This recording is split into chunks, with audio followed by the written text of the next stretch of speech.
Chapter 17. The burden of Damascus. Behold, Damascus is taken away from being a city, and it shall be a ruinous heap. The cities of Aroer are forsaken. They shall be for flocks which shall lie down, and none shall make them afraid. The fortress shall cease from Ephraim, and the kingdom from Damascus, and the remnant of Syria. They shall be as the glory of the children of Israel, says the Lord of hosts. It shall happen in that day, that the glory of Jacob shall be made thin, and the fatness of his flesh shall wax lean. It shall be as when the harvester gathers the standing grain, and his arm reaps the ears. Yes, it shall be as when one gleans ears in the valley of Rephaim. Yet there shall be left therein gleanings, as the shaking of an olive tree, 2 or 3 berries in the top of the uppermost bough, 4 or 5 in the outermost branches of a fruitful tree, says the Lord, the God of Israel. In that day shall men look to their Maker, and their eyes shall have respect to the Holy One of Israel.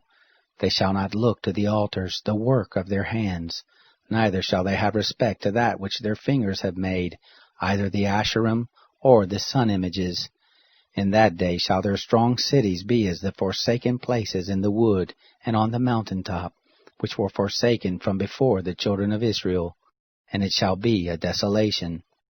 For you have forgotten the God of your salvation, and have not been mindful of the rock of your strength. Therefore you plant pleasant plants, and set it with strange slips. In the day of your planting you hedge it in, and in the morning you make your seed to blossom.